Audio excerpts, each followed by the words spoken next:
Welcome to Radar Show, a weekly series and a platform where we discuss national issues, community and international issues to do with peace and security, governance, youth, women and children issues. And today our show, I have a team of panelists drawn from respected community and national organizations and structures.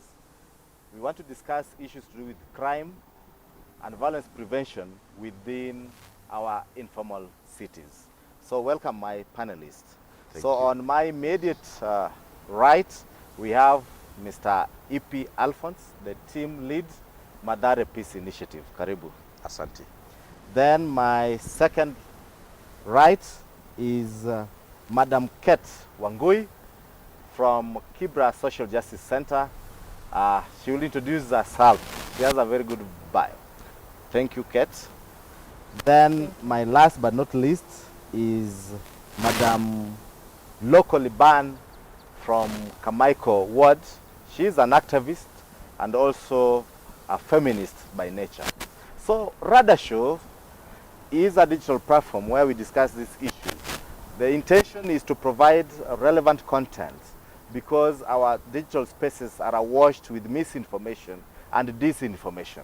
And therefore, by creating local, national, international relevant content, we prevail upon the internal audience to be able to understand certain issues. Number two, the second objective is to provide a digital archive for topical issues where people can refer even in future.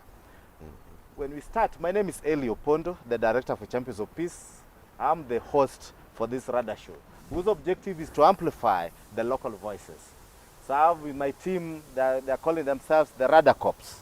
The Radar Corps is a team of young people graduated from university on issues to do with journalism, communication, ICT, cyber security, and so forth and so forth. Mr. E.P. Alphonse. Yes, You understand the city very well. I do. Especially having founded an organization based deeply rooted in Mathare. Yeah. What is your general take on the state of crime and violence within the cities? Thank you very much, Eli, first for this opportunity and also to interact with the general public. I think if I'm not changing your question, I think you are asking indirectly the current situation in our communities in terms of insecurity. Absolutely, absolutely. Currently, what I can say is that there is a lot of insecurity caused by the high cost of living. And because of the high cost of living, so many groups have emerged. And most of these groups are gang group. And this gang group, their only way of survival is crime. Yes. So currently, venye tunavyoongea hivi, mtaa imechacha, kuna vijana. I can also share with you, last week a guy was stabbed and na kisu ikabaki imekwama kwa mgongo yake. Wow. And that is the current situation in our community, especially in Mathare and those sides of Huruma area. The crime is too high. And young people are now involving themselves in crime because there is no jobs for young people. So saizi naweza sema ya kwamba uhalifu iko juu. And that is the fact. Correct. Yes. Asante sana Mr. E.P. Madam Kate. Yes. Wewe unatoka Kibra. Yeah. Na kwa bio yako we ni feminist. Yes. Yeah. Women and young girls have found themselves involved in crime and violence. Yeah. What is your take? My take is that I can take you back, and first and foremost, thank you for the opportunity. We have a series of things that have been happening. Let me say since the COVID. The COVID came, then the election, after election, now high cost of living. All these things are being perpetuated by lack of peace, sometimes violence, which at the end of the day makes people lack where to respond their issues to, or sometimes makes most youths get into violence. What I can say is that women and girls are also engaging themselves in violence. Yes. Si kupenda kwao. Yes. The high cost of living. Because for one, maybe the parents are making their effort maybe to educate them. The parents are making their effort to look for something for them to eat. Sometimes it is even worse when it comes to the family that are being led by maybe the kids. Yeah. You see? Or the single parent. They are the breadwinner. They have to feed their siblings. They have to look for other opportunities for them to sustain themselves. So at the end of the day, unapata hakuna peace. And then recently, there have been a lot of cases of mugging, as in hata huwezi tembea Yes. in peace because of the violence and the crime. Asante sana Madam Kate. Madam Liban, we ni msichana barubaru na unaelewa chenye inaendelea kwa mtaa. Unaweza sema nini? Vijana wanajishughulikia mambo ya crime, violence kikiwango gani katika mtaa yenu? Kwa sababu naishi Kamaiko, Yes. kuna crimes mingi sana nimeshuhudia. Even juzi kuna crime yenye kuna mtu alidungwa mbele ya mlango wetu tukipita tu. So this crime is not si poa kufanya, like we just educate each other, you see the effects of crime. And also pia vijana kuna some education inakuanga. So this is security pia. Tuache tu hizi stories za crime. It costs us a lot. Which kind of crimes are more prevalent in your community? Like, pardon? The kind of crime which is more prevalent in your community? Ni visa gani za insecurity zenye inaendelea kwa community yako? Can I respond to that? Yes. Because we work in entire Nairobi. Yes. And sometimes these things happening in informal settlements. Yes. They correlate. Yes. Kuna hiyo wizi ya kudunga watu visu.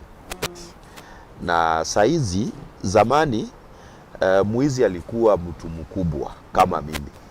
But siku hizi vijana wanao those involved themselves in these activities are young people from 12 years, 13 to 15 years.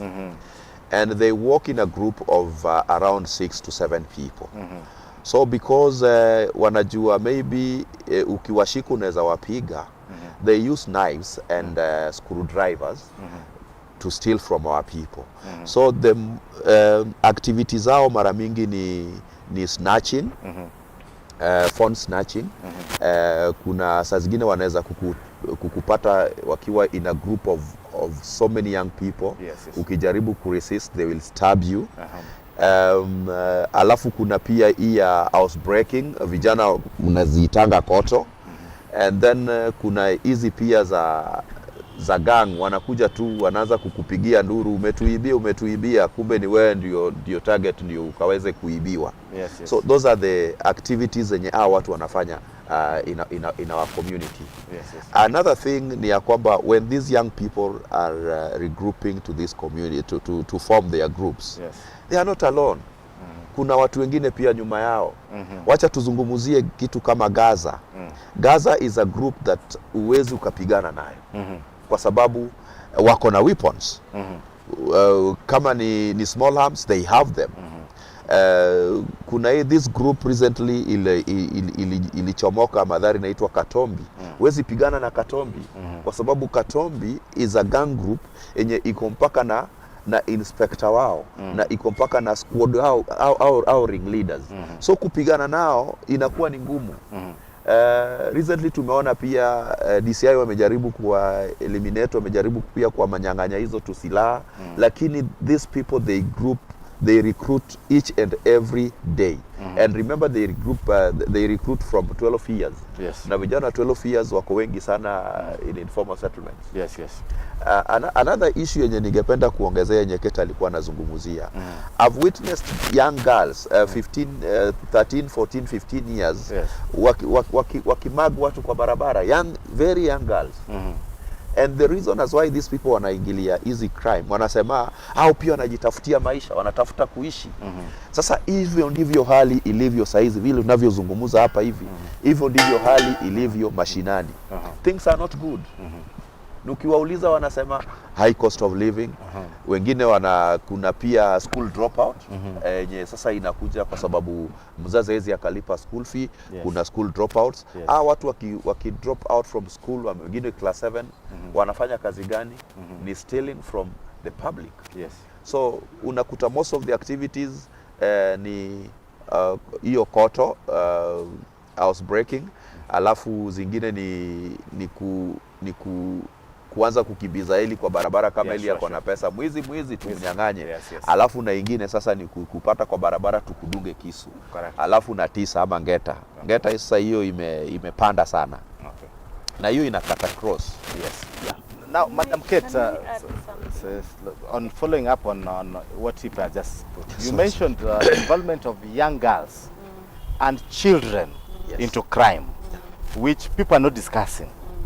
People are only discussing youth and older women. People are not discussing young girls and children involved in the crime and violence. What's your take on the current situation? Okay. Before I get into that, I would like to add what Bong was saying. Yes. Like recently, we had a case in Kibra where a boy was coming out of watching a ball. Kwenda tu kwa mtaa watch ball tu kawaida. And on his way going home, alishutiwa. And for us, we were thinking it was cops. But later on, we come to realize, after investigation, there were thugs. So, alizikwa jana. Yeah, the crime is very high. One, the motorist, easy boda. Unaweza ingia hata kwa Kiswahili. No problem, hata Kishang. The boda guys, yes, ndio wanatumika sana na stories za wizi. Yes. Because when you are just walking and talking with your phone, saizi hata unaogopa kushika simu na mkono. Ama before you receive your phone, you just check around who is there before you receive your phone. Yes, yes. Because wasi wenye wanatumika sana ni wase wa boda. Yes. To respond to your question, I cannot say that girls and women have been involved very directly, but they are kind of used by other, mostly the gang groups. Because unapata hata kuna watoi wadogo wanatumika kubeba hata gangs. Kuna watoi wadogo wanatumika kwenda kupiga tu usoro. Enda tu pige usoro alafu kuja tu show. Yes. Ni nini unaona huko tunaweza kama kufanya nini? Because for you, if you see a kid coming to your house, it's just innocent. Yes, you won't think suspect, that suspect. Yes. You see? So it's not that you're just being used, involved directly, but indirectly. Yes, yes. Secondly, there are those people who are, na tumekuwa tukiwakemea sana hata kwa mtaa. Maybe me as Kate, I've bought a motorbike or the boda. But if I give it to somebody, Aldot, I won't get the money that I want to get. Yes. So what I will do, I will just look for a very small boy, 15, 16 years, who is a dropout. Because for him, driving a motorbike, it's a leisure for him. Yes. He's enjoying. But it's very risky. He doesn't have a deal. I mean, he doesn't have any experience. Yeah, na hata hajaenda shule yote ya kuendesha bike. Anaendesha tu juu ile kufilisha wenzake. Because at the end of the day, he will bring me more money. So I would prefer to give him a job rather than giving an adult person. Because ule mwenye namwandika mkubwa, unajua lazima afanye hesabu zake. Ataniletea maybe 300-400, but the small boy will bring. So you see, even us or other people are also are also making it worse. Yes. Not direct, but also indirect. Yes. And as a result of that, you find that most of the girls wanapata wakiumia kwa sababu ya kujikuta ina early marriage. Yes. Early pregnancy. Correct. You see? So, Madam Kate, you just mentioned a very important element that we need to maybe Madam Liban and Happy, you can also chip in. Now, involvement of young girls into crime or criminal units or criminal gangs is also leading to teenage pregnancy. Is also leading to early marriages. Yes. What is your take, Liban?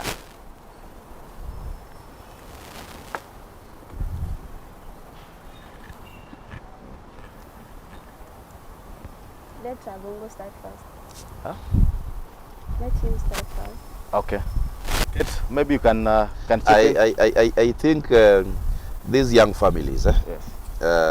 I've seen them severally in our community. Yes. At 13 years, I've been married with wamekuwa kwa ndoa na mtu wa 15 years. Yes, yes. And both of them wamezaa mtoto. So watoto wamezaa mtoto. So we have those young families, yes, in our community. Yes, yes. Na inaendelea sana. Yes. And allow me to take you back a bit, yes, because in our areas, in informal settlements, yes, life sometimes is a bit cheap. Yes. Because naweza toka hapa nipate mattress ya orodha pale inauzwa 200 shillings. Yes. And then nyumba pale chini ni 1500, nyumba ya nikakeja poa, nikeja ya mabati, yes, lakini watu wanaweza lala ndani hadi asubuhi. Yes. So unakuta gas pia, huyu kijana anaweza toka kwenda kupiga koto na rudi kwa nyumba na gas ya mtu. So life huwa inakuanga cheap kwao, kiasi cha kwamba wanaona marriage is not a big deal. So I know so many girls 12 13 years of age who are in marriage. Na wana enjoy, ukiwauliza wanakuambia mimi na enjoy. So nowadays watoto wasichana wa hiyo rika, ukiwauliza their boyfriends, watakuambia the title of their boyfriends. And their boyfriends, all of them are not good people in our community. Almost 3/4 of them are those who are causing problem in our communities. Now ndio wanawaitanga maceleb. So this thing imekuwa ikiendelea. Talking of early marriages, and look, I think you should speak on this. In their community, saizi ukitoshana hivi na hujaolewa, umetupa mbao. Umetupa mbao kabisa. Mtu anamaliza class 7 na juzi tumekuwa nao in our innovation hub. Tumekuwa nao mtu akifikisha miaka karibu 11, 12, 13, wazee wanakuja na kuuliza, na wewe kwa nini msichana wako hajaolewa? And it is happening. So to some of them wanaichukua ni kama culture. Ama ndio kwa sababu tutaki kuizungumzia local. I'm sorry. Nataka kujua local. Yes, okay, yes. Let me just say. As he said, ni kweli, in our society, yes, ukifika like 14 years, they say that now ushakuwa mkubwa, there is no need kukaa kwa nyumba. So unaambiwa utafute mtu, usikue burden kwa wazazi. So you find that early marriage imekuwa sana in our religion, in our culture, and is not advisable. Unapata msichana mdogo ameolewa na mzee simply because maybe that man akona pesa, anakimbilia tu pesa, jana maybe in my home sina kitu. So they rush to marriage. Also FGM pia inaendeleanga at some point, but kuna watu wanashikwa kipatikana wakifanya FGM. And I can advise those people, mpata msichana anafanya FGM, msinyamazie, because it is very risk for a girl anafanya FGM. Yes. So FGM is also being practiced in town? Yes. In the slums? Yes. There are some people they wanajificha tu chini ya maji onekani. So if you see someone, just talk. Ndio mwingine asiulize. Okay. It is better you talk early than if you can spread. Okay. You see, Liban has brought a very fundamental issue like FGM within the informal. And people don't talk about these issues. People are talking about FGM in Migori, in Samburu, Kana, and several areas, while our young girls are being subjected to FGM within the informal settlement. So that's a very critical conversation that even outside this platform we need to continue having. Very true. Hippie, this issue of our young girls being used as a conduit, as Kate rightly put it, Yes. they are not involved directly in crime and violence, but they are used as a conduit by those who are doing crime. What should be done?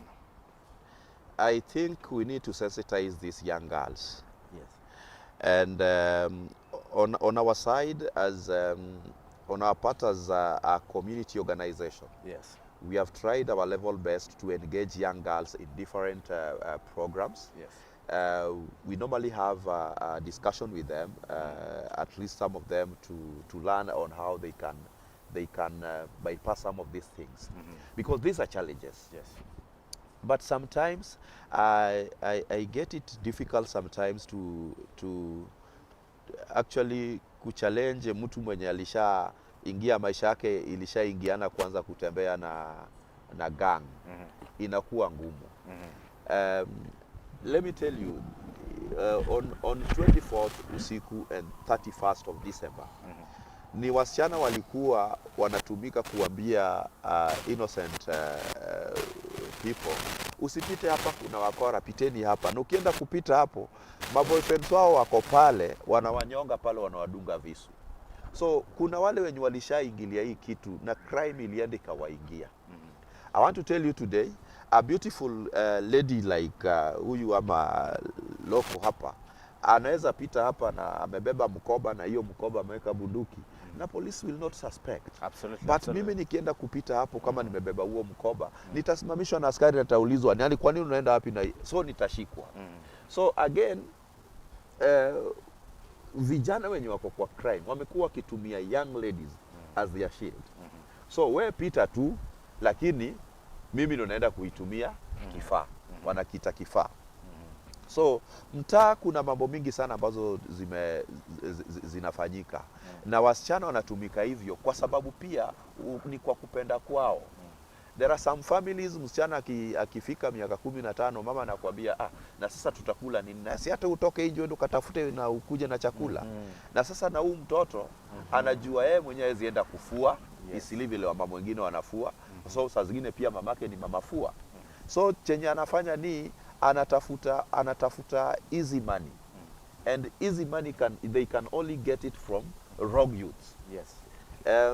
Kuzungumzia pia kidogo about these girls, pia hawataki kuchoka. Hawataki kuchoka. I can tell you today,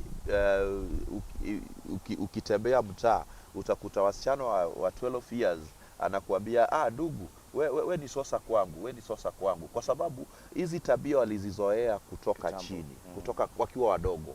So we ni sosa kwangu. Hiyo pia inafanya vijana mimi nimeona vijana wakiuana wenyewe kwa wenyewe kwa sababu wanapigania demu. Demu amejipodoa, na kijana mwingine amemwona pale, huyo kijana pia ni dingo. Anatoka pale anashadha mwenzake hapo hivyo, na hiyo story inaenda hivyo hivyo. Absolutely. So hizi vitu ningependa tu challenge our the feminists. Yes. Wanapopigana pale juu, kwa sababu we have different level of girls and women. Kuna wale girls yenye wanapatikana mtaani, na kuna wale girls wakileleshwa. Yes. Uwezo ukawalinganisha hata kidogo. Absolutely, absolutely. Kuna and the feminists watakuambia kuna community grassroots women, na kuna our middle level women, and then kuna wale wa juu. Yes. So hiyo class na challenge class ya juu ikaweze kuteremuka huko chini, wakaweze kuongea directly na their fellow women. Because hapo ndiyo chanzo cha kosa inaanzia hapo. Yes, yes. So na wanapotuambia kwamba hawa ni feminism, siku hizo tunaona mkiwa huku juu, lakini mashinani mmekuja mkasahau kuna some of your fellow women wanaumia pale chini. So na wa challenge ukaweze kuteremka pale chini ili mkaweze kupia Exactly. That's the essence of the radar show. That we provide platform for discussion of certain issues that are not being discussed. Like for now, what people are discussing is gender-based violence. Violence against women. But people are silent about how do we prevent young girls and young women in getting into the crime and violence? So, Kate, what should be done to prevent more young girls and more women from our mtaani kuingia kwa crime and violence? Thank you. That is where my heart belongs. Yes. I think you have touched my heart, because I'm so passionate about girls and women. And I would like to differ kidogo na Abongo that girls hawataki kuchoka. Yes. That is not the truth. Yes.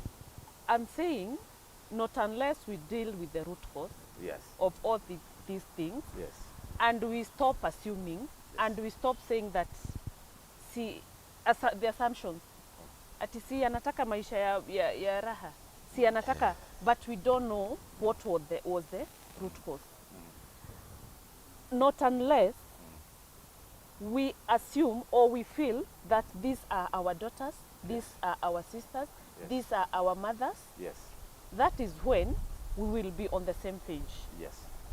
What I would like to say is that even up to date, you heard what Loco said, that still in the community, there are still FGM, there are still early marriages. Who are going through all those? The girls. Yes. But today, we as feminists, if we try to talk about girls, people start telling us, no, you should also engage the boy child. You have left the boy child behind. But we have not left the boy child behind. In our conversation nowadays, we involve even the boys. We want to hear from them. We want to hear what they are saying. But at the end of the day, it's not a competition. Yes. We are not competing with the boy child. Yes. We are not competing at all. Yes. What we are trying to look is that to accept the girl is very vulnerable. Yes. I have heard some people saying we are just talking about the femicide, one side of girls. There are also men who are being killed by the girls. Yes. Yes, we accept. But when you look at the percentage, which percentage is high? Yeah. The girls. Absolutely. Right now, tukiona kitu yote imetokea hapa, nani ataumia sana? Hapa hivi. Hapa hivi venye tuko hivi. Hata sisi tunaweza umia kama. Mtaumia? But the girls will be more vulnerable. Exactly. Yes, yes. Thank you. Yeah. That is what I'm trying to say. Tutaumia tukiwa protect.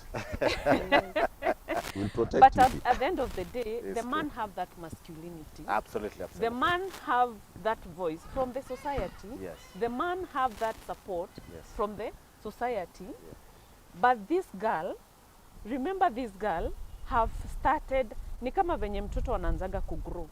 Mtoto akianza kugrow anaenda to steps. Ni juzi tu katiba imetupatia haki ya kufanya vitu, si ndio? Yeah. All along tumekuanga watu wa jikoni, watu wa unajua? Yes. So at least nowadays we have some leadership in the society. We have, at least we are coming, you know. Thank you. But people are assuming that we are supposed to be on the same level. Yeah. It's true. We are not blaming anybody here. Yeah. Even our young girls and women who found themselves in crime, we are not blaming them. But the discussion today we are having, how can we prevent our young girls and young women from getting into crime? Alphonse, what can we do to prevent them? I think one of the things that we can do as a society is to engage them more in community conversations. Yes. And also to hold their hands and to walk with them step by step. Yes. Mpaka ifike mahali wanakuja kurealize that some of these activities are not good for our girls. Yes. Another thing ni advocacy. Yes. We can also have a way of advocating on their rights. Yes. Because some of these girls, the reason as why wanaingilia hizi vitu ni wengine ni lack of opportunity. Yes. So we can also, another thing that we can do, I think we can also open more avenues for young girls to learn. Currently what we are trying to do in our community is that we are opening doors for young girls to do some courses for them to at least to earn a living. Yes, So vocational trainings. Yeah.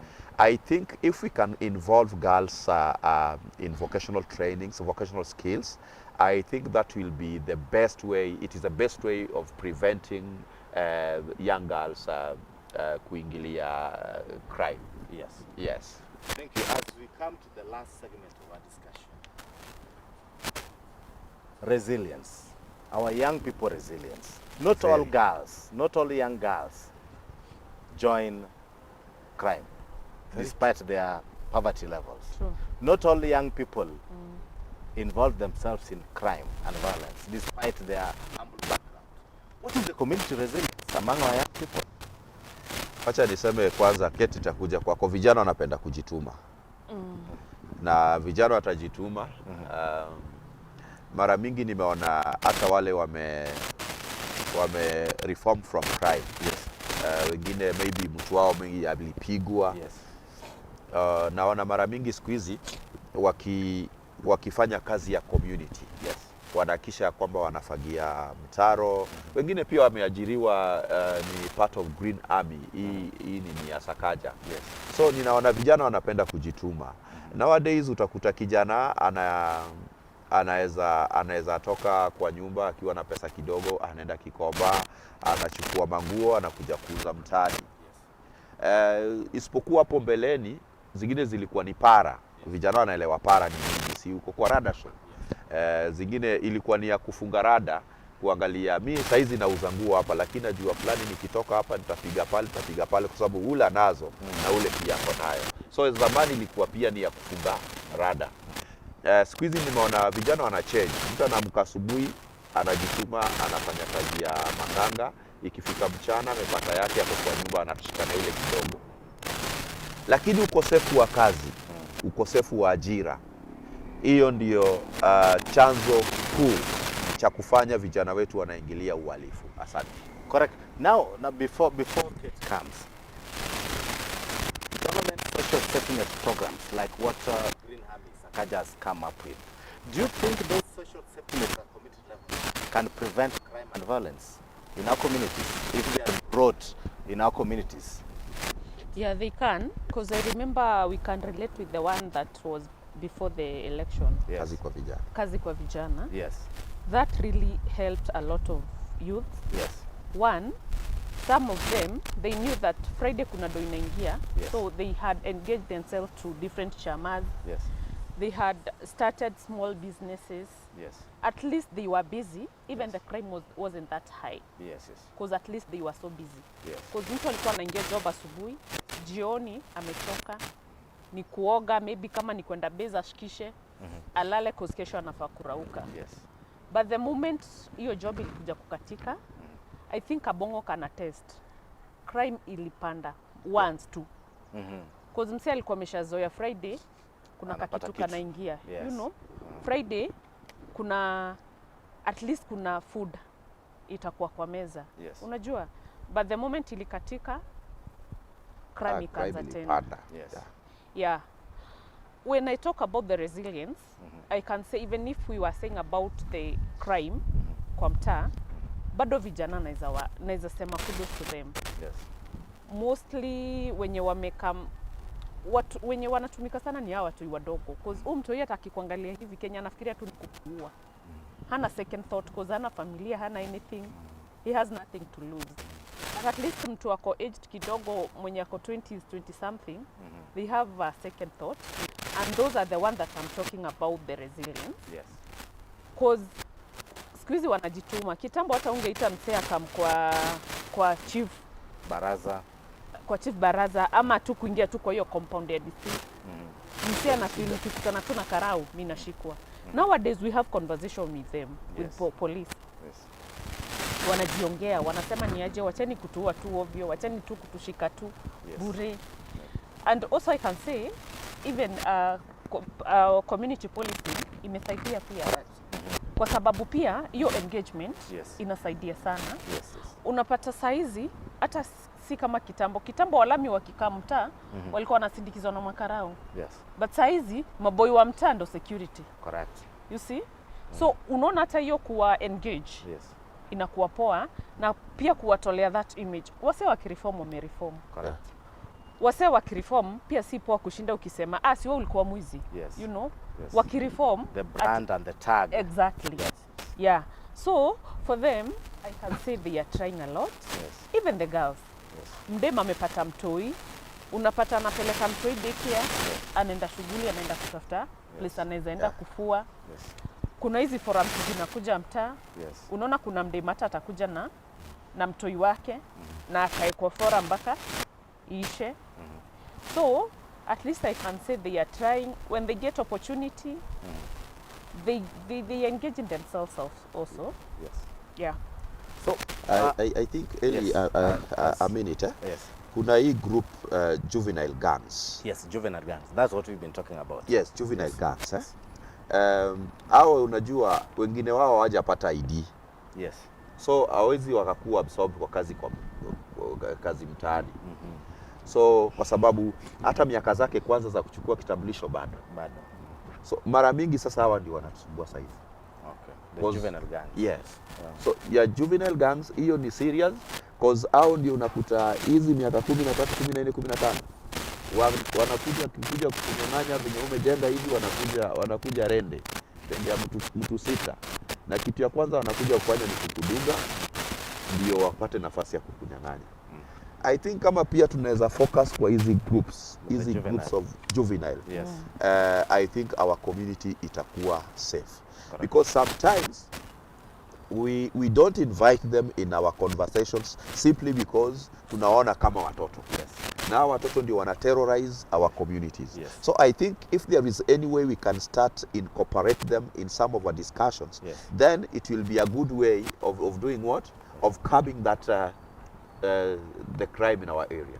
Thank you. Yes. Maybe you want to engage. This is Rada Show, a weekly series that tries to provide platform for engagement on topical issues. Today we are discussing urban crime and violence, and more specifically juvenile gangs. Yes. And juvenile crime being involved. Our young people are being involved. They lack IDs, they lack societal protection, and therefore we want to engage. Whether do we have anybody in our digital platform?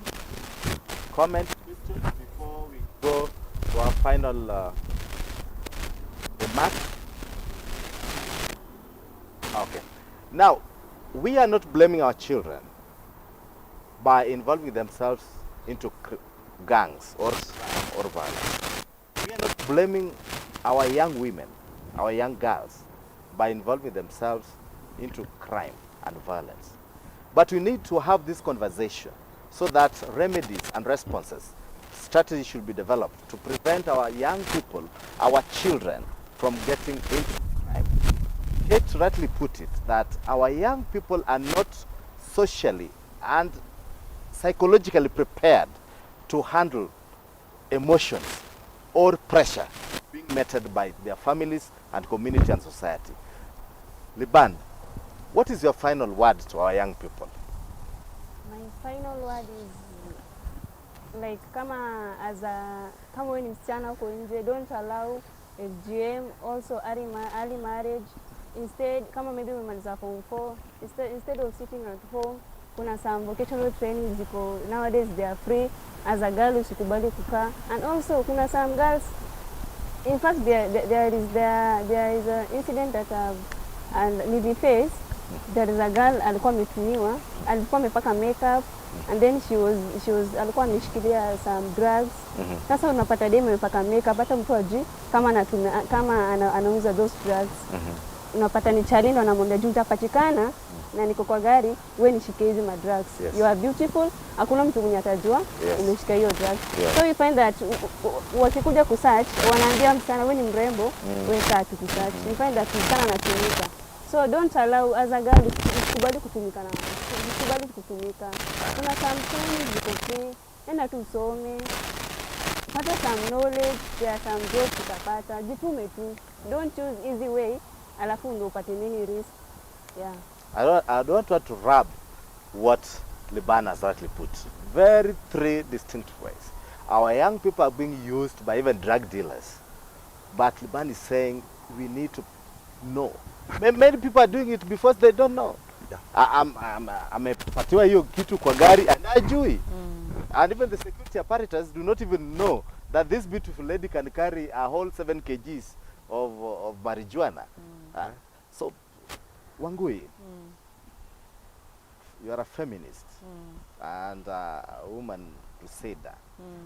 The issues to do with women and young girls being involved in crime and violence, what should be done to protect them? I think one, it is that we should stop victimizing victims. Yes. It is not their fault. Yes. It is not their fault. Yes. Secondly, by the way, Loco have brought it very well. Yes. Alitumiwa, aliambiwa nishikie. Yes. But when it comes to the society, Yes. at yes, unaona na venye alikuwa anajifanya ni mrembo. Yes, yes. Alikuwa anatafuta do, Yes, you know. Yes. So let us stop blaming the girls. Yes. Let us stop victimizing them. Yes. Let us stop blaming them. Yes. It is not their fault. Yes. Secondly, let us not stop engaging and educating our girls. Correct. Let us support our girls. Yes. If you support the girl, you support the nation. Yes. If you support a girl, you support the whole community. Correct. Let us continue supporting them. Let us continue if the men are there, let them be he for she. Yes. Let us support them. Let us hold hands together. Tusahau na hizo vitu zingine zote. Tukumbuke sisi ni binadamu. Yes. Saizi nikikatwa damu yangu ni ya red, ya bongo ni ya red. We are all human. Absolutely. Let us all be there for each other. Let us educate each other. Na vijana tusitumike. Absolutely. Vijana tujitume. Absolutely. Vijana, for a long time tumekuwa tukitumika, tunaambiwa sisi ni viongozi wa kesho, si kesho ni leo. Yes. Any opportunity, grab it, run with it. Yes, absolutely. Any opportunity, settle with it, kimbia nayo. Don't wait, walete. You just go and search. If you get it, run with it. Alphonse. Yes. Communities, initiatives and structures to prevent crime within the city, like community policing, Nyumba Kumi initiative. Yes. Are they working? And if they're not working, what are other viable structures which the government can emulate to prevent crime and violence within the cities? Nyumba Kumi was a very, very great model of curbing extremism in our societies. Yes. But I think currently some people are using it in a wrong way. So Nyumba Kumi is not effective as it was before.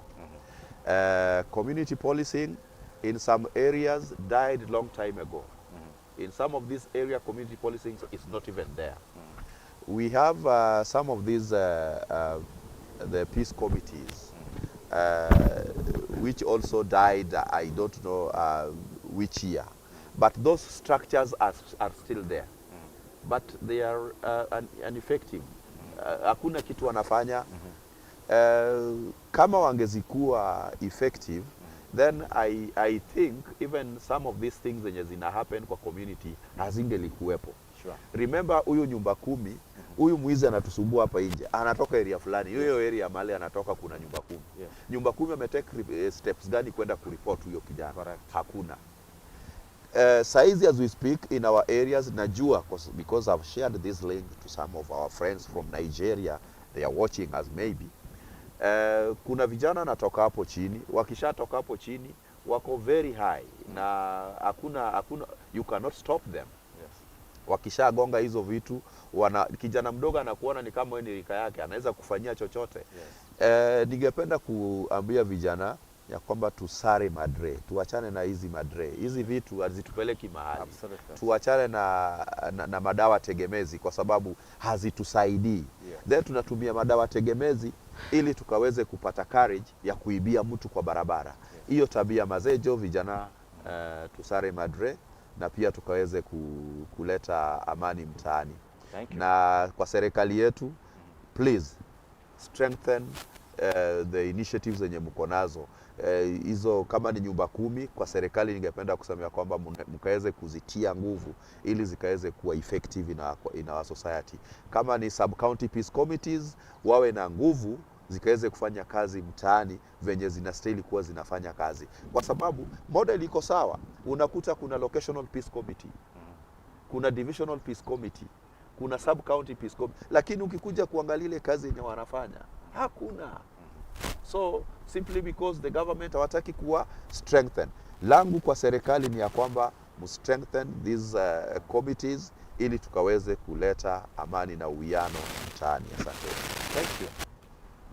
To sum it up, the government came up with very good initiatives. At the national level, there are very good policies. At the county and the local level, community policing and Nyumba Kumi initiative has been hyped as one of the structures that provides a clear roadmap on preventing crime and insecurity within our cities. As Alphonse rightly put it, we call upon the government to walk the talk.